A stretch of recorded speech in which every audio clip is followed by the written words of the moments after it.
Shalom. Untuk mendengarkan firman Tuhan, marilah kita bersatu di dalam doa.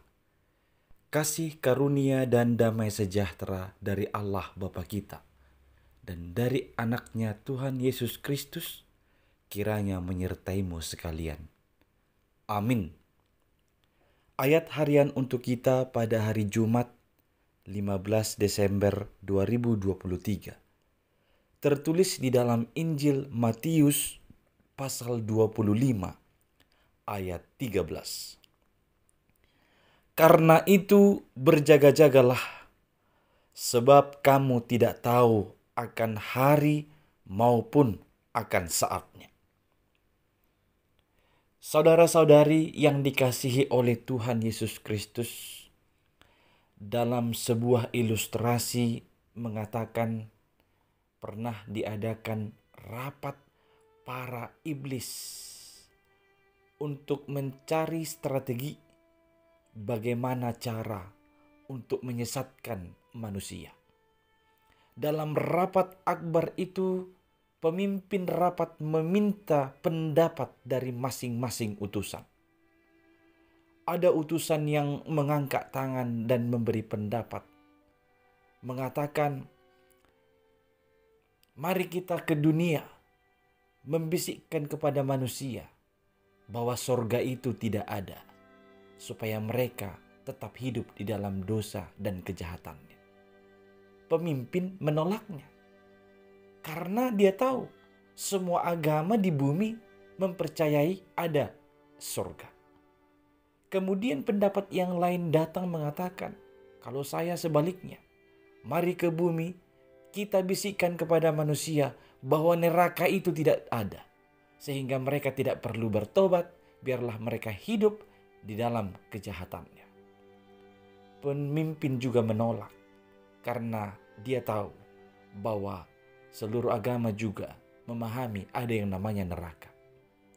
Hingga ada orang ketiga mengangkat tangan, memberi pendapat. Dia berkata, mari kita pergi ke bumi dan membisikkan kepada manusia bahwa surga betul ada, neraka betul ada.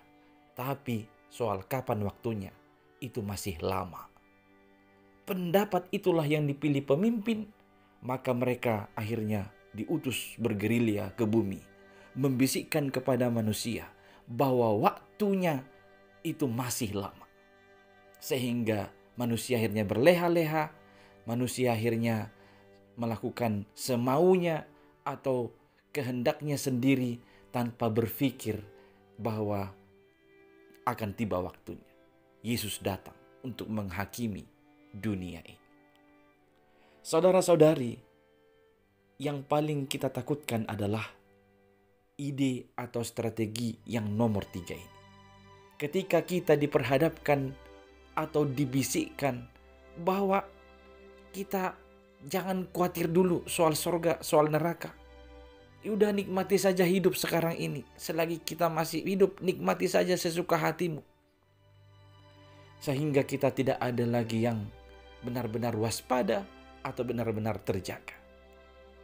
Firman Tuhan pada pagi hari ini mengatakan, kita tidak tahu akan hari maupun akan saatnya. Tidak ada satupun kita yang mengetahui kapan saatnya atau waktunya Tuhan datang kedua kalinya. Oleh karena itu, setiap saat, setiap hari sebaiknya kita harus berjaga-jaga. Berjaga-jaga supaya ketika dia datang, tidak ada kita yang hilang, tidak ada kita yang benar-benar didapatinya tidak siap sedia. Berjaga-jaga setiap saat, itulah yang perlu kita hidupi sekarang ini. Walau kita tidak tahu jamnya, kapan, tanggalnya, harinya, apa, bulannya, apa, di tahun berapa. Tetapi tidak lantas membuat kita berleha-leha, tidak peduli dengan itu. Dan kita bebas sebebas-bebasnya menikmati hidup ini sesuka hati kita. Marilah berjaga-jaga. Dengan senantiasa berpegang teguh pada firman Tuhan.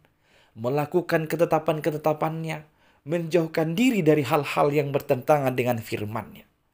Itulah yang akan membawa kita ke dalam keselamatan itu. Sehingga ketika dia datang kelak, kapanpun itu, kita siap sedia.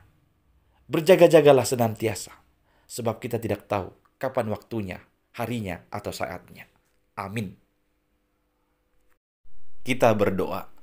Ya Tuhan Allah, tolonglah kami untuk senantiasa berjaga-jaga dalam kehidupan masa kini, supaya kami Engkau dapati siap sedia kapanpun Engkau datang pada waktunya. Biarlah kami senantiasa berpegang teguh pada firman-Mu, mengikuti ketetapan-ketetapan-Mu, dan menjauhkan diri kami dari segala yang namanya kejahatan. Hanya di dalam Yesus Kristus kami berdoa. Amin.